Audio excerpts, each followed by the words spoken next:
Les avocats de Cédric Jubilard se sont insurgés sur la médiatisation de l'affaire, dénonçant notamment les fuites dans la presse sur des éléments d'instruction. Leur client, en détention provisoire, est accablé dans les derniers éléments qui concernent la disparition de son épouse avec qui il était en procédure. Le procureur de Toulouse a déploré le 6 mai 2022 le traitement médiatique de la disparition de l'infirmière de Cagnac-les-Mines Delphine Jubilard, tout en excluant d'enquêter sur de possibles violations du secret de l'instruction, comme le demandaient les avocats de Cédric Jubilard, soupçonné d'avoir tué sa femme disparue. Je souscris entièrement à la réprobation de ces conseils sur le traitement médiatique de cette affaire, dont tous les éléments se retrouvent constamment livrés dans les différents médias, écrit le procureur dans un communiqué. C'est une situation que je déplore, ajoute-t-il. Le procureur note, cependant, que la publication dans la presse du rapport sur les lunettes cassées de Delphine Jubilard, que citent notamment les avocats de Cédric, a eu lieu 2 semaines après que ce document a été versé au dossier, le 11 avril. À partir de cette date, il était accessible et consultable par les parties, lesquelles ont le droit de communiquer à son propos.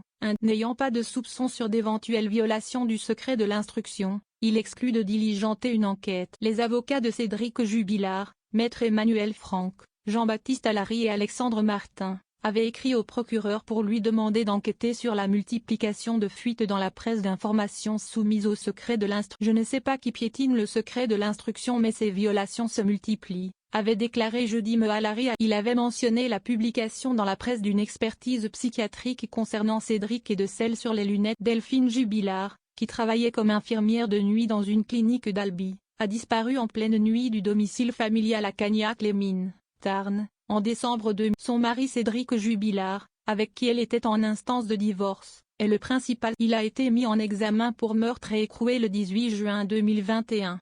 Depuis des mois, les avocats de l'artisan s'insurgent que leur client soit toujours derrière les barreaux, alors qu'ils affirment que le dossier ne contient aucune preuve. Les fuites qu'ils pointent du doigt accablent en tout cas le prisonnier depuis ces derniers jours. Pour l'accusation, il est clair que le peintre plaquiste de 34 ans, père des 2 enfants de la disparue, est le coupable, selon les avocats des proches de Delphine née au Saguel. Il est indéniable qu'il a commis l'irréparable en réalisant que sa femme avait décidé de reconstruire sa vie avec